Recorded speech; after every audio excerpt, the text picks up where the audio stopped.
Hallelujah. Come on, अपने पड़ोसी की तरफ देखें और थोड़ा मुस्कुराएं और उनसे बोले परमेश्वर के घर में आपका स्वागत है। हालेलुया, परमेश्वर के घर में आपका स्वागत है। जब हम पाम संडे मनाते हैं तो ये पाम संडे में कुछ बताना चाहता हूँ इसके बारे में। पाम संडे इन लीव्स के बारे में बिल्कुल नहीं है। हालेलुया। पाम संडे उस गधे के बच्चे के बारे में बिल्कुल नहीं है। आमेन। आप लोगों ने सुना होगा कि परमेश्वर गधे के बच्चे पे आया, वो गधे का बच्चा कहता था मुझे कौन इस्तेमाल करेगा। हालेलुया। कुछ देर की मोटिवेशन के लिए एक अच्छी कहानी है, बट पाम संडे इन पत्तों से बढ़कर, उस गधे के बच्चे से बढ़ के हमारे राजा के ऊपर है, जो जय प्राप्त करने के लिए यरूशलेम में प्रवेश करता है। हालेलुया। ये पाम संडे उस राजा के लिए है जो एक बड़ी जय को प्राप्त करने जा रहा था। हालेलुया। और उसकी वो महान जय हमें जय में प्रवेश करा दिया। आमेन। हालेलुया। जब किसी देश का राजा किसी दूसरे देश के ऊपर जय पाता है तो उसकी प्रजा ऑटोमेटिक उस जय में प्रवेश कर जाती है। हालेलुया। और हमारे राजा ने हमें उस जय में प्रवेश कराया है। आमेन। रोमी साम्राज्य सोच रहा था,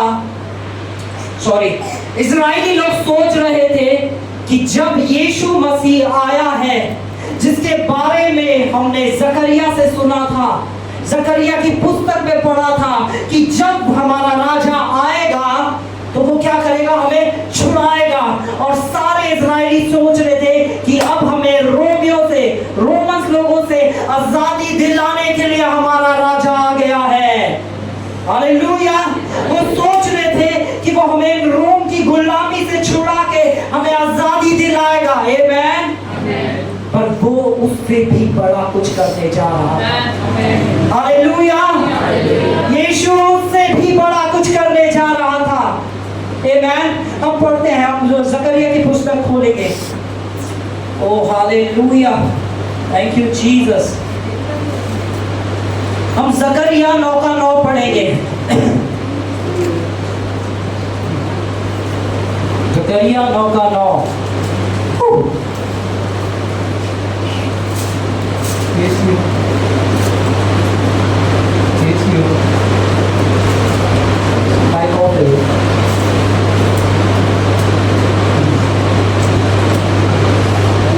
चालू हो गया। बहुत ही मगन हो, जय जयकार कर, क्योंकि तेरा राजा तेरे पास आएगा। हालेलुया। जकरिया जब इस बात को लिख रहा था तो शायद उसे भी नहीं पता था वो क्या लिख रहा है, क्योंकि वो यीशु के आने से करीबन 700 साल पहले इस बात को लिख रहा था।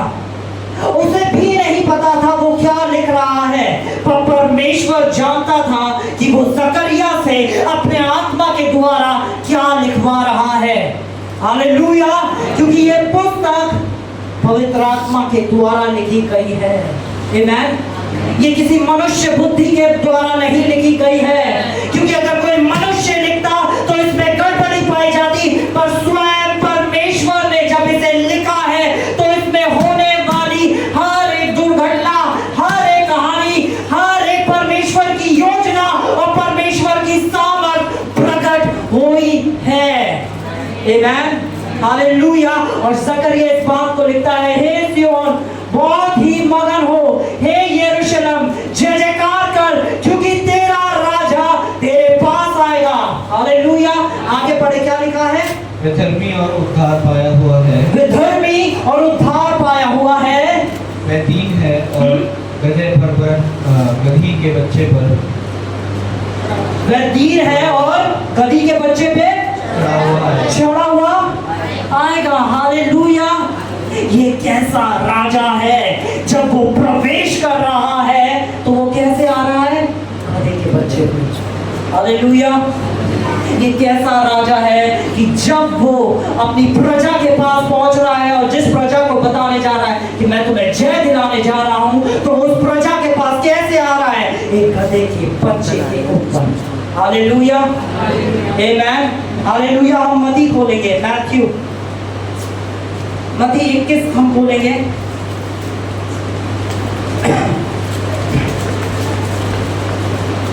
मत्ती 21 के 1 से पढ़ेंगे हम। जब वे यरूशलेम के निकट पहुंचे और जैतून पहाड़ पर बैतफगे के पास आए, तो यीशु ने 2 चेलों को ये कहकर भेजा, सामने के गांव में जाओ, वहां पहुंच के ही एक गधी बंधी हुई और उसके साथ बच्चा तुम्हें मिलेगा, उन्हें खोलकर मेरे पास ले आओ। यदि तुमसे कोई कुछ कहे तो कहना कि प्रभु को इसका प्रयोजन है। हालेलुया। आगे, तब वो तुरंत तुम्हें भेज देगा। हालेलुया। ये हुआ कि जो वचन भविष्यवक्ता के द्वारा कहा गया था वो पूरा हो। जो वचन किसके द्वारा कहा गया था? हम 8वीं आयत को पढ़ेंगे, क्या लिखा है वहां पर? 8वीं आयत से। तब बहुत से लोगों ने अपने कपड़े मार्ग में बिछाए और अन्य लोगों ने पेड़ों से डालियां काटकर मार्ग में बिछाई। हालेलुया। जब राजा आया तो सारे लोग क्या सोच रहे थे कि ये वही राजा है जिसके बारे में जकरिया ने कहा था, क्योंकि वो भविष्यवाणी पूरी हो रही थी। आमेन। लोगों ने सोचा जब राजा आएगा तो ये हमें जय दिलाएगा, और जय किस पे दिलाएगा? उन्होंने संसार के हिसाब से देखा कि जैसे दाऊद ने हमें जय दिलाई थी फिलिस्तियों के ऊपर, वैसे ही ये हमारा राजा जो दाऊद के घराने से है, ये हमें जय दिलाएगा रोमी लोगों से। पर हमारा राजा उससे भी बढ़ के कुछ करने जा रहा है। आमेन, हालेलुया। संसार में एक राजा अपनी शक्ति को प्रकट करता है कि वो कैसी सेना से आ रहा है, कैसे घोड़े से आ रहा है और किन हथियारों को वो लेके आ रहा है। पर स्वर्ग के अंदर परमेश्वर दिखाता है कि मेरी सामर्थ इस ताकत में नहीं है, मेरी सामर्थ बसती है नम्रता के अंदर। हालेलुया। बाइबल कहती है, मत्ती 5:5 खोलो, धन्य है वे जो नम्र हैं, क्योंकि वे पृथ्वी के अधिकारी ठहरेंगे। आमेन। बाइबल कहती है जो नम्र हैं वो पृथ्वी के अधिकारी ठहरेंगे। बाइबल ये नहीं कहती जो शक्तिशाली है वो पृथ्वी के अधिकारी ठहरेंगे, जो बुद्धिमान है वो पृथ्वी के अधिकारी ठहरेंगे। बाइबल कहती है जो नम्र हैं वे पृथ्वी के अधिकारी ठहरेंगे। और मैंने देखा है अपने जीवन के अंदर, जब भी मैंने किसी इंसान को बढ़ते हुए देखा है, मैंने उसके अंदर एक चीज पाई है, नम्रता। नम्रता। जितने आप नम्र बनेंगे उतना ऊंचा उठाए जाएंगे। यीशु ने कहा मेरी एक आवाज पे कितनी सेना आ जाएगी? 12 सेनाएं आ जाएंगी। हालेलुया। और यीशु ने क्या करा? नम्रता को दिखाया। आमेन। वो नम्र बन गया। आमेन। वो गधे के बच्चे के ऊपर होकर आया। आमेन। क्योंकि नम्रता स्वर्गीय सामर्थ को दिखाती है। आमेन। और बाइबल में हर एक चीज सत्य लिखी है। बाइबल में लिखा है, क्या लिखा है यहाँ पे? धन्य है वे जो नम्र है, क्योंकि वे पृथ्वी के अधिकारी होंगे। आपके प्रमोशन छुपा है नम्रता के अंदर। हालेलुया। अगर आप फाइनेंशियल ब्रेक थ्रू को देखना चाहते हैं तो नम्रता के अंदर वो छुपा है। आप अपने जीवन में ऊंचा उठना चाहते हैं तो वो नम्रता में छुपा है। बाइबल कहती है घमंडियों का सामना परमेश्वर आप करता है, पर नम्र लोगों पे दुगना अनुग्रह किया जाता है। हालेलुया। तो नम्र हमें बनाने से पहले यीशु ने दिखाया कि मैं जो तुम्हारा राजा हूं, जो तुम्हारा लीडर हूं, जो तुम्हारा परमेश्वर हूं और तुम्हारा पिता हूं, पहले मैं दिखाऊंगा कि जो मैंने पूरी सृष्टि को बनाया, पूरी मानव जाति को बनाया, हर पहाड़ को बनाया और हर ग्रह को बनाया, मैं इतना नम्र बन गया कि पृथ्वी पे आ गया, रहने लगा, एक साधारण जीवन जिया और इतना नम्र बना कि अपने चेलों को, उन चेले को भी जिसने मुझे पकड़वाया था, मैंने पांव धोए। हालेलुया। अगर हमें पता चल जाए कि वो शख्स हमारे खिलाफ कुछ करना चाह रहा है, हम कैसा उसके प्रति बिहेव रखेंगे? हमारे दिमाग में वो कैसा शख्स आ जाएगा? हमें पता भी चल जाए कि उसने हमारे खिलाफ साजिश करी है। यीशु ने नम्रता दिखाई। यीशु को पता था कि वो चेला उसके खिलाफत में करने जा रहा है, फिर भी वो नम्र रहा। आमीन, हालेलुया। और आज कलीसिया को इस वचन की बहुत ज्यादा जरूरत है। अगर आप ऊंचा उठना चाहते हैं, आपको घमंड का चश्मा उतारना पड़ेगा। आपको हटाना पड़ेगा कि आप किस पोजीशन पे हैं। आपको हटाना पड़ेगा आपके पास कौन सी डिग्री है। पौलुस जो सबसे ज्यादा ज्ञानी था, यीशु का ज्ञान प्राप्त होने के बाद अपनी सारी डिग्री को आग लगा देता है। कहता है ये तो कुछ नहीं है मेरे प्रभु यीशु के सामने। हालेलुया। और आज हम किन चीजों पे घमंड करते हैं? वो आपके घर के ऊपर, आपकी गाड़ी के ऊपर, आपके बैंक अकाउंट के ऊपर। हालेलुया। चंगेज खान का नाम सुना होगा आप सबने, है ना? उसकी स्टोरी भी पता होगी कि जब वो मरा तो उसने क्या करा, मेरे सारी चीजों को बिछा देना कि देखो मैं कुछ नहीं लेके जा रहा हूं। आज हम खबर यीशु ने हमें नम्र होना सिखाया। हालेलुया। यीशु ने हमें बताया कि नम्रता की सामर्थ क्या है। एक नम्र व्यक्ति के लिए मैंने क्या कुछ रखा है। अब पहला यूहन्ना खोलेंगे।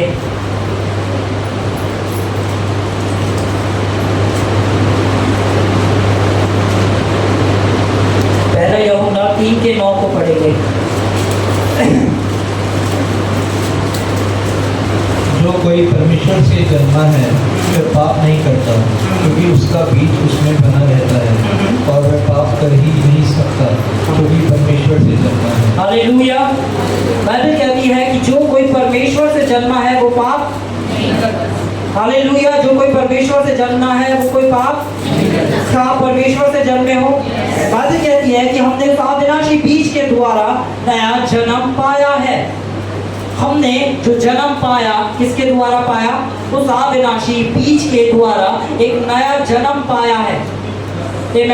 अब हम में से एक भी शख्स पापी नहीं ठहरा, क्योंकि हमें धर्मी ठहराया किसने? यीशु मसीह ने। आमीन। जब तक हमारा नया मनुष्य, तब नया जन्म पाया हुआ मनुष्य तब हम नहीं देखते हैं, तब तक हम खुद को पापी देखते हैं। आमीन। और जैसे ही आप अपने नए जन्म पाए मनुष्य को देखते हैं तो आप अपने आप को सीधा, आपकी आंख खुलती है उस स्वर्गीय सिंहासन के ऊपर। आमीन। क्योंकि यीशु आज कहाँ है? हालेलुया। यीशु मसीह कहाँ है? कहाँ पर है? क्या सच में यीशु मसीह स्वर्ग में है? स्वर्ग के सिंहासनों पे है। और हम कहाँ हैं? हम भी स्वर्ग के सिंहासनों पे उसके साथ बिठाए गए हैं। हम में से एक भी नहीं जिसको उसने छोड़ दिया हो। हालेलुया। अब एक और वचन को खोलेंगे, हम प्रेरितों के काम खोलेंगे और 10 का 38 पढ़ेंगे। 10:38 कि यीशु मसीह क्यों आया था। हालेलुया। यीशु मसीह के आने का रीजन क्या था? क्यों यीशु मसीह आया था? परमेश्वर ने इस रीति से यीशु नासरी को पवित्र आत्मा और सामर्थ से अभिषेक किया। वो भलाई करता और सबको जो शैतान के सताए हुए थे अच्छा करता फिरा। हालेलुया। जब हमारा राजा आया तो उसका काम क्या था? उसका काम था शैतान को हराना। हालेलुया। जब प्रभु यीशु मसीह इस दुनिया में आए तो किस काम को करने के लिए आए? किस कार्य को करने के लिए आए? वो आए ताकि शैतान को हमारे बदले हरा सके। आमीन। यीशु मसीह आया ताकि वो शैतान को अपने पैरों से कुचल सके और हमें बता सके कि शैतान को मैंने तुम्हारे पैरों के नीचे कर दिया। इसलिए यीशु मसीह ने कहा, देखो मैंने तुम्हें सांपों बिच्छुओं को रोकने का और शत्रु की सारी सामर्थ पे अधिकार दिया है और किसी वस्तु से तुम्हें कोई हानि ना होगी। आमीन। हमारे परमेश्वर ने कहा मैंने तो किया, अब तुम भी करोगे। हालेलुया। उसने ये नहीं कहा कि क्या कहते हैं सिर्फ मैं करूंगा और तुम नहीं करोगे। हमारे राजा ने हमसे कहा कि मैंने तो कुचला है, अब मैं तुम्हारे भी पांव के नीचे उस शैतान को लाऊंगा। आमीन। और ये थी जब हमारे राजा की एंट्री थी। आप गिनती की किताब 12 को अपने घर पे जाके स्टडी करिएगा।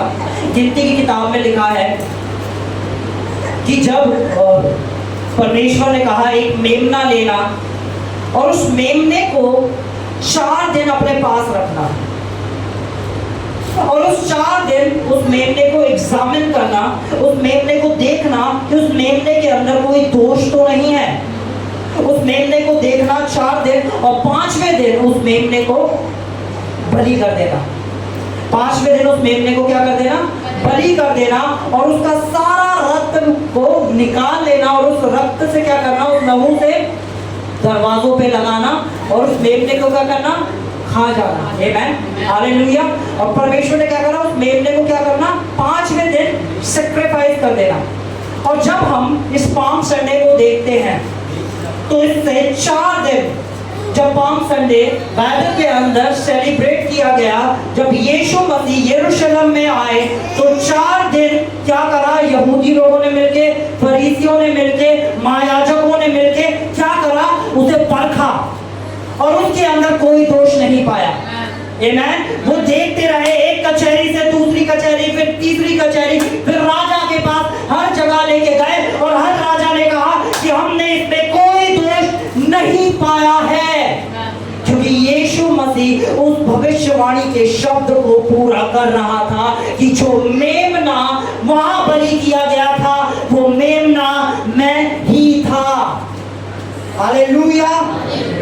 वो बताने आया था वो मेमना मैं ही था।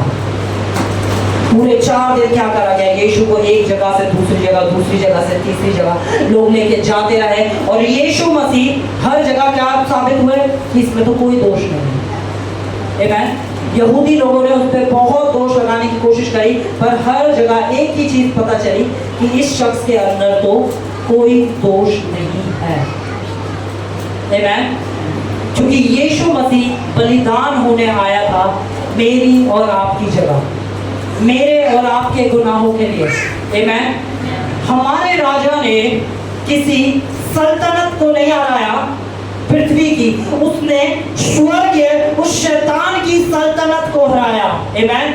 यीशु ने हराया मृत्यु को, यीशु ने हराया पाप को, यीशु ने हराया गरीबी को और यीशु ने हराया बीमारी को। आमीन। यीशु जो आया था एक आत्मिक युद्ध लड़ने और वो शैतान को हरा के यहां से चला गया। आमीन। हालेलुया। और इसलिए बाइबल कहती है, हम प्रकाशित वाक्य खोलेंगे। प्रकाशित वाक्य, ओ थैंक यू जीसस। प्रकाशित वाक्य 1:18। मैं मर गया था और अब एक मैं युगानुयुग जीता हूँ और मृत्यु और अधोलोक की कुंजियां मेरे ही पास हैं। यीशु मसीह क्या कह रहे हैं? मैं मर गया था पर देखो अब मैं मर गया था पर देखो अब मैं युगानुयुग जीवित हूँ और किसकी कुंजियां मेरे पास हैं? मृत्यु और अधोलोक की कुंजियां मेरे पास है। अगर अधोलोक से श्राप आते हैं तो कुंजियां यीशु के पास है, तुम आशीषों के बारे दो। अगर अधोलोक से बीमारियां आती है तो कुंजी यीशु के पास है। कोई बीमारी तुम्हें छू नहीं सकती, क्योंकि यीशु ने उन बीमारियों को हरा दिया और शैतान को हरा के वो कुंजियां वहां से ले आया। इसलिए हम लोगों के लिए मृत्यु नहीं है, विश्वास करने वाले मरते नहीं हैं। हालेलुया। लिखा है पाप से मृत्यु उत्पन्न होती है। आमीन। पाप से मृत्यु उत्पन्न होती है। क्या यीशु ने कभी कोई पाप किया था? यीशु ने कभी कोई पाप नहीं किया था, पर उसने हमारे पाप को अपने ऊपर ले लिया और हमारे बदले उस मृत्यु को सह लिया। जिस तरह यीशु ने कोई गुनाह के बिना वो कोड़े खाए ताकि उसके कोड़े दिखाए जाने से हम चंगे हो जाए। यीशु गरीब बना ताकि उसके गरीब हो जाने से हम समृद्ध हो जाए। यीशु ने हर एक चीज को, हर एक श्राप को अपने ऊपर ले लिया ताकि हम उसके आशीषों के वारिस ठहर सके। आमेन। और आज यीशु ने यहाँ बैठे हर एक भाई बहन को उन आशीषों का वारिस ठहरा दिया है। आमेन। इसलिए यीशु ने कहा पूरा हुआ। इसलिए यीशु ने कहा पूरा हुआ। ऐसा कोई कार्य नहीं जो परमेश्वर ने छोड़ा। परमेश्वर जो कभी मर नहीं सकता था, परमेश्वर जो हर चीज को रचने वाला था, उसे मनुष्य रूप लेकर हमारे बीच आना पड़ा ताकि वो हम सब के पापों को अपने ऊपर लेकर हमें पाप की गुलामी से छुड़ा ले। परमेश्वर मर नहीं सकता था, इसलिए उसे मनुष्य रूप लेना पड़ा।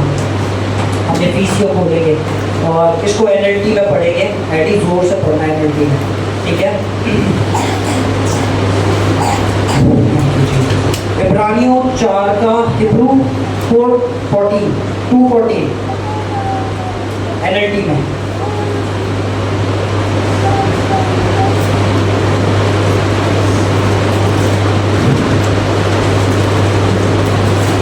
So then, since we have a great high priest who has entered heaven, Jesus, the Son of God, let us hold firmly to what we believe.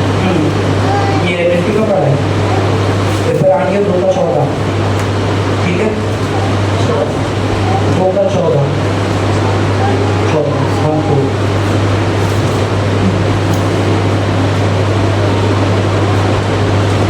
Because God's children are human beings, made of flesh and blood, the Son also became flesh and blood. क्या लिखा है कि परमेश्वर का पुत्र भी क्या बन गया, मांस और लहू बन गया, इंसान बन गया। क्यों बन गया?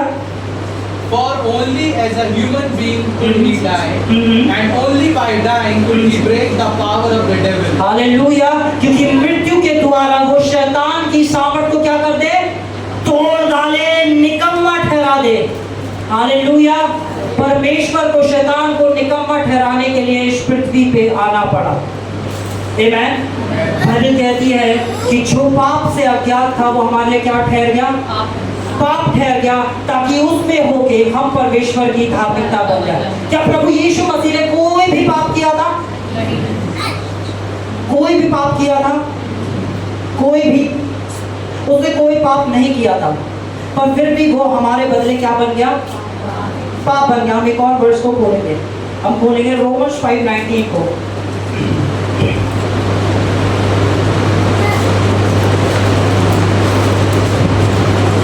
रोमियो 5:19 क्या लिखा है? क्योंकि जैसे एक मनुष्य के आज्ञा ना मानने से बहुत से लोग क्या ठहरे, आज्ञा किसने नहीं मानी थी?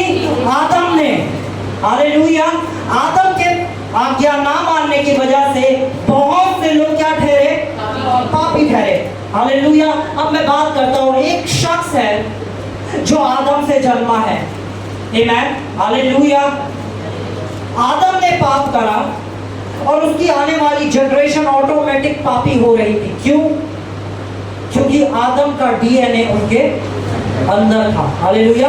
उनके अंदर किसका डीएनए था? आदम का डीएनए। यहाँ पे लिखा है क्योंकि जैसे एक मनुष्य की आज्ञा ना मानने से बहुत से लोग क्या ठहरे, आज्ञा नहीं मानी थी आदम ने। अब आदम से जो भी पैदा हो रहा है वो कितने भी अच्छे काम कर ले, वो फिर भी क्या रहेगा।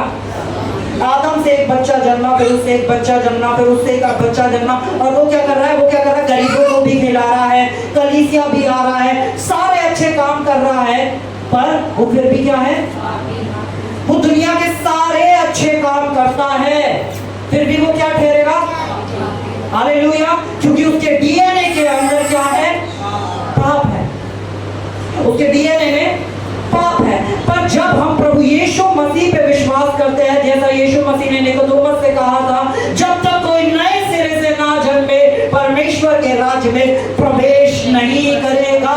हालेलुया। जब हम यीशु पे विश्वास करते हैं और उस नए जन्म में प्रवेश करते हैं, हालेलुया। अब ये हमारे माइंडसेट को चेंज कर देगा। अब एक शख्स है जो यीशु से पैदा हुआ, आमीन, हालेलुया। ये मैं आपको सिखाने के लिए बोल रहा हूँ, करने के लिए नहीं बोल रहा हूँ, ठीक है, ध्यान दीजिए। अब एक शख्स है जो यीशु से पैदा हुआ, आमीन, उसके मुंह से गाली निकल जाती है, फिर भी वो क्या ठहरेगा? ओ हालेलुया, क्योंकि उसका डीएनए, हालेलुया। अब उससे कोई और गलत काम हो जाता, फिर भी वो क्या ठहरेगा? फिर भी वो क्या ठहरेगा? क्योंकि उसने किससे जन्म लिया है? हालेलुया। जैसे ये वचन कह रहा है, वैसे ही एक मनुष्य के आज्ञा मानने से बहुत लोग धर्मी ठहरेंगे। हालेलुया। आज्ञा किसने मानी? धर्मी कौन ठहरा? हम लोग। किसके आज्ञा मानने से? यीशु के आज्ञा मानने से हम सब लोग फ्री में धर्मी ठहर गए। ये हमारे कर्मों के द्वारा नहीं हुआ। हम इससे ऊपर वाली आयत पढ़ सकते हैं, इससे ऊपर वाली वर्ष 1, हाँ यहाँ लिखा है, इसलिए जैसे एक अपराध सब मनुष्यों के लिए दंड की आज्ञा का कारण हुआ, क्या क्या लिखा है? एक बार फिर से कलीसिया सब साथ पढ़ सकते हैं।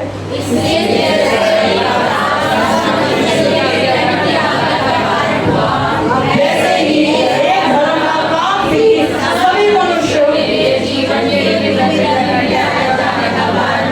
हालेलुया, ये काम जो किया गया था धर्म का, वो किया गया था प्रभु यीशु मसीह के द्वारा, क्रूस पे किया गया था, और उस क्रूस के द्वारा यीशु ने हम सभी को धर्मी ठहरा दिया है। अब हम अपने कर्मों के द्वारा धर्मी नहीं ठहरे, अब हम यीशु के द्वारा धर्मी ठहराए गए हैं। आमीन।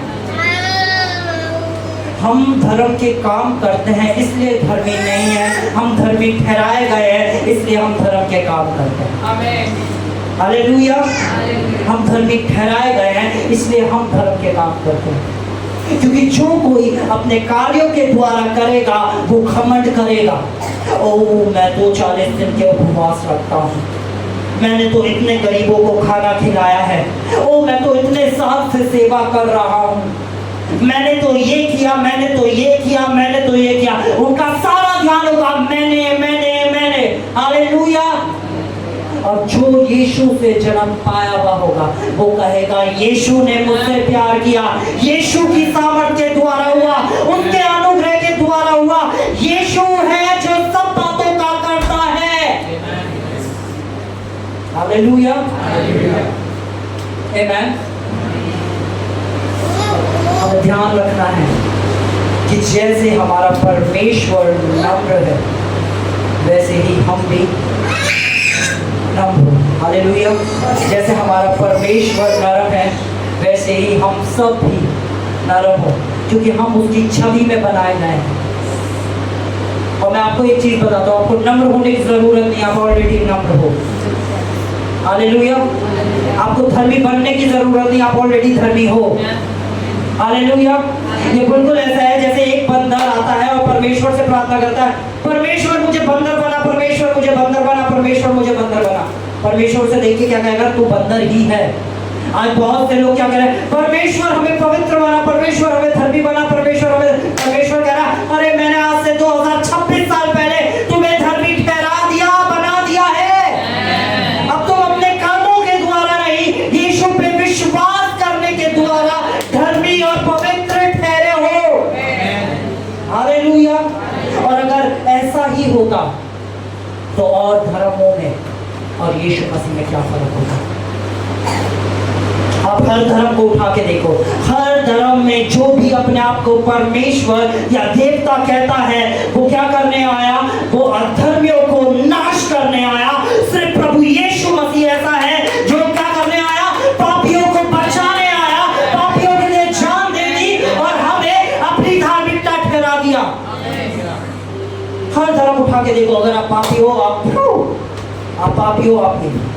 अब यीशु मसीह को देखो, वो पापियों के साथ उठता था, बैठता था, पर जिसके साथ उसने उठना बैठना चालू करा उनका जीवन बदल गया और वो धर्मी ठहर गए।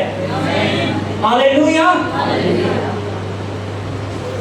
अभी कुछ दिन पहले मैं वचन पे मनन कर रहा था और किसी ने मुझसे बोला कि भैया आपका ना फेस बहुत शाइन करने लगा है। और क्या कर रहे हो आप, क्या है जो आपका फेस बहुत शाइन करने लगा? मैं वचन पढ़ रहा था, वचन पढ़ते पढ़ते मैंने पढ़ा कि मूसा जब परमेश्वर की उपस्थिति में से आया तो उसका मुंह चमक रहा था। हालेलुया। फिर मैं आगे पाया, मैं नए नियम में आया, मैं पढ़ रहा था, पढ़ते पढ़ते मुझे पता चला फिर यीशु मसीह प्रार्थना करने गया पिता के पास से, जब वो वापस आया तो उसका मुंह फिर क्या कर रहा था? चमक रहा था। मैंने कहा अच्छा, जितना परमेश्वर के साथ समय बिताओगे उतना ज्यादा चमकोगे। जो उंगली नहीं कर सकती, बुढ़ाउस नहीं कर सकता, ग्लूटाथायोन नहीं कर सकता, वो परमेश्वर के साथ आपका समय बिताना कर सकता है। हालेलुया। एंटी एजिंग चाहिए, ये वचन के साथ समय बिताओ। आमेन। ब्राइट स्किन चाहिए, परमेश्वर के साथ समय बिताओ, क्योंकि जैसे उसने मूसा को चमक दी, यीशु को चमक दी, वो आज भी जो लोग उसके साथ समय बिताते हैं उन्हें चमक देता है। हालेलुया। वो कहते हैं ना, आप जिसके साथ रहोगे उसके जैसे हो जाओगे, है ना। अभी हम गा रहे थे, मेरा प्रेमी सबसे सुंदर, हजारों में सबसे सुंदर। तो जो सबसे सुंदर है, जब हम उसके साथ समय बिताते हैं तो वो हमें सबसे सुंदर बना देता है। हालेलुया। ऐसा खूबसूरत परमेश्वर है हमारा। आमेन। हमें बचना है। बहुत बार लोग परमेश्वर की छवि बिगाड़ना चाहते हैं। क्या कहा परमेश्वर ने? मेरे वचन के ज्ञान के ना होने के कारण मेरी प्रजा नाश हो जाती है। हमें सबसे पहले उसके वचन में बढ़ना है, और ये वो कलीसिया है जो उसके वचन में बढ़ना सिखाती है। क्योंकि जितना आप उसके वचन में बढ़ोगे उतने उसके चिन्ह चमत्कारों में बढ़ोगे। जितना आप उसके वचन में बढ़ोगे उतना बढ़ोगे जो वो आपके साथ करना चाहता है उन चीजों में। हम किसी ईसाई धर्म को नहीं बता रहे हैं, हम बता रहे हैं प्रभु यीशु मसीह को जो जीवित है। हालेलुया। ये क्रूस खाली है, तेरा यीशु सिंहासन पे विराजमान है। हालेलुया। ये क्रूस खाली है। यीशु को क्रूस पे देखना बंद कर दे। आमेन। हालेलुया। हम एक वर्स को पढ़ेंगे, पहला कुरिन्थियों 1:18।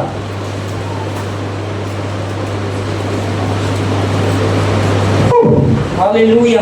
पहला कुरिन्थियों 1:18। क्योंकि क्रूस की कथा नाश होने वालों के लिए मूर्खता है, परंतु हम उद्धार पाने वालों के लिए परमेश्वर की सामर्थ है। हालेलुया। वो लोग क्रूस की कथा नाश होने वालों के लिए मूर्खता है ना। जब हम बताते हैं लोग कहते हैं अरे तेरा यीशु तो क्रूस पे खुद को नहीं बचा पाया, वो हमें क्या बचाएगा? मेरा यीशु क्रूस पे इसलिए गया ताकि पूरी मानव जाति को बचा सके। उसका क्रूस पे जाने का मकसद ही ये था कि पूरी मानव जाति को बचा सके, क्योंकि नम्रता स्वर्ग में सामर्थ को दर्शाती है। हालेलुया। इस चीज को आप याद रखें, नम्रता स्वर्ग में सामर्थ को दर्शाती है। जितने आप नम्र बनेंगे उतने ही इस पृथ्वी पे सामर्थ्य दिखेंगे। हालेलुया। जितने आप नम्र बनेंगे उतने ही सामर्थ्य दिखेंगे। आमेन। यीशु क्रूस पे इसलिए गया ताकि वो क्या कर सके? हम सबको बचा सके। आमेन। यीशु ने क्रूस पे क्या किया? बोलो, मेरे अपराधों को ले लिया, मेरे डिप्रेशन को ले लिया, मेरी एंजाइटी को ले लिया, मेरी बीमारियों को ले लिया। हर एक चीज जो शैतान से आती है उसे यीशु ने क्रूस पे ले लिया। हालेलुया। हम पढ़ेंगे, हम एक और आयत को पढ़ेंगे, रोमियो 6:6 पढ़ेगा। रोमियो 6:6।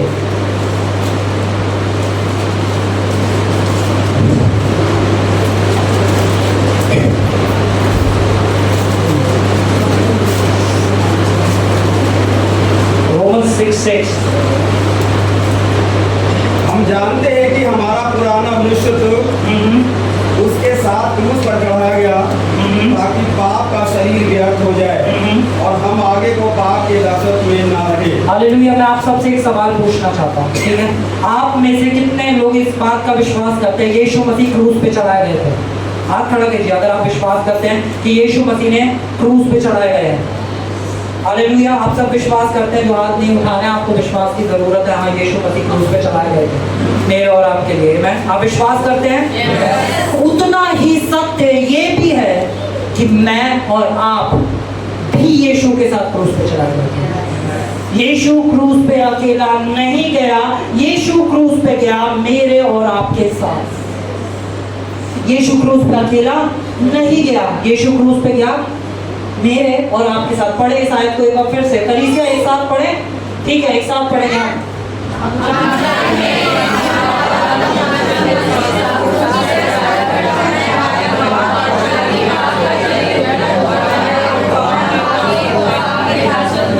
हालेलुया, बोलो मेरा पुराना मनुष्य तब। हालेलुया, अगर आपके पुराने जीवन में आप किसी चीज में फंसे थे, आप किसी एडिक्शन में फंसे थे, तो वो एडिक्शन आज यीशु के साथ क्रूस पे चढ़ा दी गई है। हालेलुया, अगर आप किसी बीमारी में थे तो वो बीमारी की देह यीशु के साथ क्रूस पे चढ़ा दी गई है। अगर आप किसी कमी पे थे तो वो कमी यीशु के साथ क्रूस पे चढ़ा दी गई है। यीशु क्रूस पे अकेला नहीं गया, यीशु क्रूस पे गया मेरे और आपके साथ। आमीन। मैं आपको एक चीज बताता हूँ, बाइबल में लिखा है कि बिना लहू बहाए पापों की क्षमा नहीं है। बाइबल में दो तरीके के पाप हैं। एक पाप जो कर्मों के द्वारा होते हैं, कार्यों के द्वारा होता है। आमीन। एक पाप होता है जो कार्यों के द्वारा होता है, जैसे गाली बक देना, मर्डर कर देना, झूठ बोल देना। ये क्या है? ये पाप है जो कर्म के पाप है। और बाइबल कहती है कि यीशु के लहू के द्वारा हमारे वो सारे पाप क्या कर दिए गए? क्षमा कर दिए गए। आमीन। आप ऐसे समझिए, एक मनुष्य है जो बहुत अच्छा है, बहुत नम्र है, बहुत हम्बल है, बहुत परमेश्वर के काम करता है और हर एक चीज में बेस्ट है। एक दिन वो क्या करता है, एक दिन एक वायरस उसके अंदर चला जाता है। आमीन। एक वायरस उसके अंदर चला जाता है और वो ज़ॉम्बी बन जाता है। क्या बन जाता है? हालेलुया, क्या बन जाता है? ज़ॉम्बी। और ज़ॉम्बी क्या करता है? अब वो नम्र नहीं है, अब वो क्या कर रहा है? लोगों को जा रहा है और मार डाल रहा है, लोगों को जा रहा है और मार डाल रहा है, लोगों को जा रहा है और मार डाल रहा है। आमीन। और फिर उसे क्या करते हैं? पुलिस पकड़ के लेके जाती है और कोर्ट में लेके जाती है। आमीन। उसके हाथ पांव बंधे हुए होते हैं, मेडिकल टीम जांच करती है, मेडिकल टीम कहती है कि ये वायरस है जो इसके अंदर है, इस वजह से ये लोगों को मार रहा है, वरना ये इंसान अच्छा है। तो कोर्ट क्या करेगी? उस इंसान को क्या कर देगी? बाइज्जत, क्योंकि वो वायरस है जिसकी वजह से वो क्या कर रहा है? लोगों को मार रहा है। आमीन। हालेलुया। पर अब उसके उस वायरस को भी मरना जरूरी है। आमीन। और वो वायरस मरा हमारा यीशु के साथ क्रूस पे। यीशु ने हमारे पुराने चरित्र को, पुराने मनुष्यता को क्रूस पे ले लिया और अपनी धार्मिकता, अपना चरित्र, अपना स्वभाव, अपनी सोच, अपनी सामर्थ्य, अपने अधिकार हमें दे दिए। आमीन। हालेलुया। जो कुछ यीशु का था, यीशु ने वो सब हमें दे दिया और जो कुछ हमारा था वो यीशु ने क्या करा अपने ऊपर? हालेलुया। क्या हम 2 मिनट के लिए लाइट्स बंद कर सकते हैं? आमीन। कम ऑन चलो, लाइट बंद करते हैं, कुछ देखते हैं। आमीन। हालेलुया।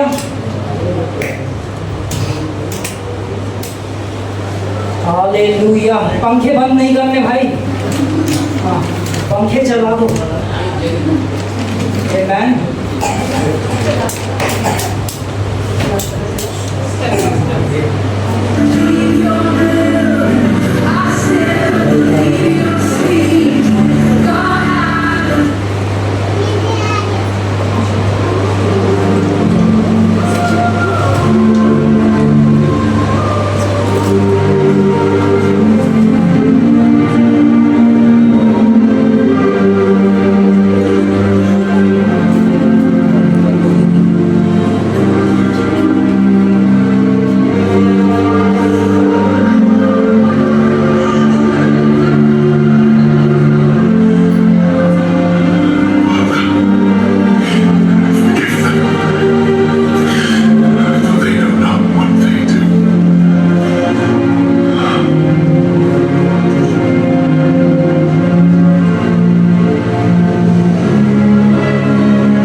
पापी हो, हर बीमारी थी, हर कमजोरी थी, जो यीशु ने अपनी देह के ऊपर ले ली।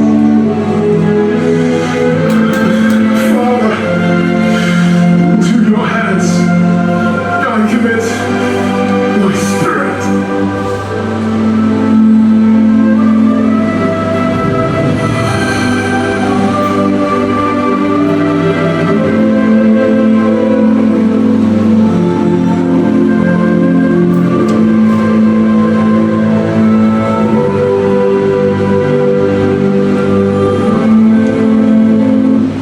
हालेलुया।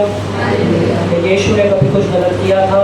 नहीं किया, पर उसने आपकी हर एक गलती को अपने ऊपर ले लिया। अगर आज कोई आपसे कहे तुम पापी हो, आपका खुद का मन भी कहे कि तू पापी है, तो कभी उस आवाज़ को मत सुनना। क्योंकि जब आप कहते हो कि मैं पापी हूँ, तो आप कहते हो यीशु तेरी क्रूस में इतनी सामर्थ नहीं थी कि मेरे गुनाहों को साफ कर पाए, तेरे लहू में इतना बल नहीं था कि मेरे गुनाहों को धो पाए। हालेलुया। इब्रानियों बोलेंगे, इब्रानियों 14 पढ़ेंगे हम, इब्रानियों 10 का 14, इब्रानियों 10 उसकी 14 आयत।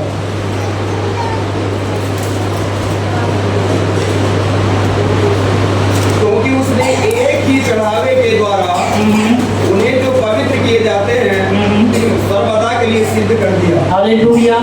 अब आपको और बलियों की जरूरत नहीं है, एक ही चढ़ावे के द्वारा जो स्वयं परमेश्वर ने, उस परमेश्वर ने जिसने इस कायनात को रचा, वो मनुष्य बन के आ गया और अपने आप को वो मेमना बनाया और आपके लिए चढ़ा दिया, ताकि आप आजाद हो जाए बीमारियों से, पाप से, श्रापों से, हर एक शैतान की शक्ति से, एक ही चढ़ावे के द्वारा। बोलो, मैं एक ही चढ़ावे के द्वारा आजाद कर दिया गया हूँ। हालेलुया।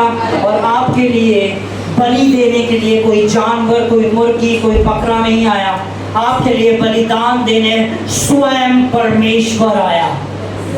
हालेलुया।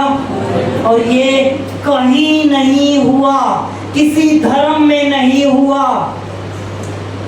कि किसी ने अपने आप को दे दिया। जितने भी लोग अपने आप को भगवान का दर्जा देते थे, आज वो सब कब्रों में बंद है और यीशु की कब्र खाली है। हालेलुया। बोलो, मेरे यीशु की कब्र खाली है। तो हम थोड़ा सा यहाँ पे जा रहे हैं, अगले संडे और भी मजा आने वाला है ईस्टर पे, और भी बहुत सारी चीजें हैं जो आपको और मुझको पता चलने वाली हैं। आमीन। हालेलुया। अच्छा, पता है कि यीशु मसीह कहाँ पे थे जब उनका क्रूसिफिकेशन हुआ? देखो यीशु का प्रेम देखो, सब इधर देखो, पीछे मत देखो, है ना, वहाँ नहीं देखना, इधर देखना, ठीक है। यीशु मसीह का जब क्रूसिफिकेशन हुआ, वो 3 दिन कहाँ थे? अधोलोक में। हालेलुया। चलो हम पढ़ते हैं वचन क्या कहता है। हम बोलेंगे इफिशियंस 4 का 9 और 10 पढ़ेंगे।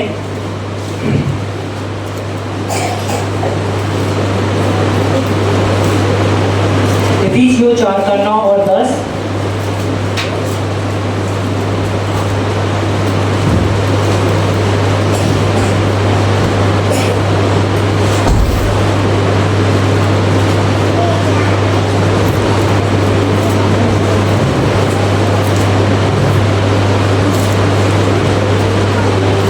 जल्दी कोई पढ़े, इफिसियों 4 9 और 10। उसे चढ़ाने से और क्या पाया जाता है? हाँ। केवल ये है कि वह पृथ्वी की निचली जगहों में उतरा भी था। हालेलुया। यीशु मसीह कहाँ गए थे? पृथ्वी की। और आज बहुत लोग कहते हैं कि अगर आप में ऐसे गुनाह करें तो नर्क आपके लिए तैयार है, आपका पकौड़ा बनाने के लिए। आमीन। वहाँ तेल उबाला जा रहा है ताकि आपको पकौड़ा बनाया जाए। आमीन। पर यीशु मसीह कहाँ उतर गया? नीचे उतर गया। और नीचे उतर के क्या करा उसने? पढ़े। और जो उतर गया वह ये वही है जो सारे आकाश से ऊपर चढ़ भी गया कि सब कुछ परिपूर्ण करे। हाँ। उसने कुछ को प्रेरित नियुक्त करके और उधर भी दिया। हाँ, अब हम खोलेंगे पहला पत्रस 3 का 18 और 19, ठीक है। वहां पे पढ़ेंगे जब वो यीशु मसीह नीचे उतर गए तो नीचे उतर के उन्होंने क्या किया। आमेन। पहला पत्रस चैप्टर 3 वर्स 18 और 19। इसलिए कि मसीह ने भी हाँ। अर्थात धर्मियों के लिए धर्मी ने हाँ। पापों के कारण एक बार दुख उठाया ताकि हमें परमेश्वर के पास पहुंचाए। वो शरीर के भाव से तो घात किया गया पर आत्मा के भाव से जिलाया गया। उसी में उसने जाकर कैदी आत्माओं को भी प्रचार किया। उसने क्या करा, कहा नीचे जाके क्या करा, कैदी आत्माओं को क्या करा, क्या करा, नीचे जाके क्या करा, कैदी आत्माओं को। यानी आज नर्क खाली है। हालेलुया, बोलो नर्क खाली है, क्योंकि मेरा यीशु वहां भी उतर गया। हालेलुया, बोलो नर्क हमारे लिए नहीं बना है। आप जानना चाहोगे नर्क किसके लिए बना है? नर्क पता है किसके लिए बना है? नर्क बना है सिर्फ शैतान और उसकी आत्मिक सेना। और ये ही प्रेम है जो हमें बदल देता है। ये ही प्रेम है जो उसने हमसे किया है, जो हमारे जीवन को बदल देता है। आमेन, हालेलुया, हालेलुया। बोलो धार्मिकता मेरी विरासत है जो मेरे परमेश्वर के द्वारा मुझे दी गई है। चंगाई मेरी विरासत है जो मेरे पिता के द्वारा मुझे दी गई है। समृद्धि मेरी विरासत है जो मेरे पिता के द्वारा मुझे दी गई है। अधिकार मेरी विरासत है जो मेरे पिता के द्वारा मुझे दिए गए हैं। हालेलुया। अब मैं आपको एक चीज समझाता हूँ। आमेन। एडी के पापा क्या करते हैं, एडी अपने घर में सफाई करता है और सफाई में उसे कुछ कागजात मिलते हैं। आमेन। और उन कागजों को निकालता है और उस कागजों में वो देखता है कि उसके लिए करोड़ों की वसीयत उसके ग्रेट ग्रेट ग्रैंडफादर छोड़ के गए हैं। हालेलुया। एडी ने अपनी वसीयत खोली और पता चला और देहरादून में ये वाला प्लॉट और है ना, रांची में ये वाला प्लॉट, उत्तराखंड में ये वाला प्लॉट। हालेलुया, है ना, कोको कोला के 200 करोड़ के शेयर। हालेलुया, आमेन। जैसे ही एडी, जब तक एडी के पास वो पेपर नहीं थे, एडी से कोई आगे कहे भाई BMW, तो क्या हाँ यार एक दिन खरीदूंगा। उसकी सोच कैसी होगी, बड़ी छोटी सी, है ना। जैसे आज बहुत सारे विश्वासियों के हाँ हम एक दिन चंगे होंगे, एक दिन हम भी समृद्ध होंगे, एक दिन हम भी धर्मी होंगे, है ना। एडी की तब तक सोच कैसी होगी कि मैं एक दिन गाड़ी खरीदूंगा, मैं एक दिन घर खरीदूंगा, मैं एक दिन ऐसा करूंगा। वो सब क्या होगा, फ्यूचर से रिलेटेड होगा। आमेन। पर जैसे ही उसे वसीयत मिल जाती है, वसीयतनामा मिलता है और उस वसीयतनामा को वो पढ़ के कहता है और उससे आगे बोलता है एडी BMW कहता है मैं तो खरीदूंगा, तुझे भी दिलाऊंगा। हालेलुया। उसकी सोच ऑटोमेटिक क्या हो जाएगी, बड़ी हो जाएगी। आमेन, हालेलुया। ये परमेश्वर का वचन हमारे विचारों को बड़ा कर देता है, क्योंकि ये वो वसीयतनामा है जो परमेश्वर ने मुझे और आपको दिया है। हालेलुया। चंगाई हमारी विरासत है, क्योंकि उसके लिए यीशु ने कोड़े खा के दाम दिए हैं। हालेलुया। धार्मिकता हमारी विरासत है, क्योंकि उसके लिए यीशु क्रूस पे चढ़ गया और अपने लहू का एक एक कतरा बहा दिया। हालेलुया। समृद्धि हमारी विरासत है, क्योंकि बाइबल कहती है कि वो गरीब बना ताकि उसमें होके हम समृद्ध हो सके। आमेन। ये सब प्रभु ने हमारी विरासत में हमें दिया है। आमेन, हालेलुया। फिर से मैं आपको सिखाता हूँ। अब एडी को वो वसीयतनामा मिलने से पहले अगर उससे कोई कहे कि बेटा तुझे करोड़पति बनना है, तो वो कैसे सोचेगा? उसका दिमाग देखो कैसे, मैं ये वाला बिजनेस खोलूंगा, फिर ये वाला काम करूंगा, फिर उससे ये पैसे कमाऊंगा, फिर यहाँ लगाऊंगा, फिर ऐसा करूंगा, फिर ऐसा करूंगा, फिर ऐसा करूंगा और एक दिन आके मैं वैसा बन जाऊंगा। आमेन, हालेलुया, आमेन। और ये धर्म है। आमेन। धर्म क्या कहता है? ऐसा करोगे, ऐसा करोगे और ऐसा करोगे तो परमेश्वर के ग्रहण योग्य होगे। आमेन। हालेलुया। और अनुग्रह क्या है? यीशु मसीह पे विश्वास करना क्या है? यीशु ने पूरा किया और जो कुछ उसका था हमें सेत में फ्रीली हमें दे दिया। हालेलुया। जब उसे वो करोड़ों के कागज मिले तो वो ऑटोमेटिक करोड़पति हो गया, उसे उस रेस को पूरा करना नहीं पड़ा। मैं आशा करता हूँ परमेश्वर आज आपकी बुद्धि को खोल दे कि फिर आपकी चेतना भी आप पे दोष ना लगा सके। वचन में बहुत कुछ है जो यीशु के लहू के बारे में है, बहुत कुछ है जो क्रूस की सामर्थ के बारे में है, बहुत कुछ है जो प्रभु ने हमारे लिए किया है, बहुत कुछ है जो प्रभु ने हमें दिया है। आज हमें उसे जानने की जरूरत है। मैं चाहता हूँ ये कलीसिया एक ऐसी कलीसिया बने जो वचन को पढ़ने वाली हो, वचन पे दिन रात मनन करने वाली हो। आपका जीवन छुपा है परमेश्वर के वचन के अंदर। हालेलुया। करोड़ों के कागजात घर पे इंतजार कर रहे हैं। हालेलुया। आपकी चंगाई, उस बेस्ट सर्जन से अच्छी चंगाई आपका घर पे इंतजार कर रही है। जो बेस्ट सर्जन नहीं कर सकते वो ये वचन करता है। हालेलुया। याकूब दिन और रात इस वचन पे मनन करता था और उसने सूर्य से बोला, सूर्य थम गया। उसने ग्रहों से बोला और ग्रह थम गए। और ये ही वो वचन है जिसके द्वारा सब कुछ बनाया गया। और ये वचन आज आपको और मुझको बना मिला है ताकि हमारे शरीर में कोई भी दुर्बलता ना हो। आपकी नई किडनी यीशु ने दे दी है, आपका नया लिवर यीशु ने दे दिया है, आपकी न्यू प्रॉपर्टी यीशु ने दे दी है, आपका अच्छा लाइफ पार्टनर यीशु ने दे दिया है। जो आपको चाहिए वो आपको दे दिया गया है, सिर्फ आपको उसे खोज के निकाल लेना है। हालेलुया। हालेलुया। क्या आप वचन के दीवाने हो? क्या आप वचन के दीवाने हो? हालेलुया। बोलो मैं वचन का दीवाना हूँ। वर्शिप टीम आ जाए। हालेलुया।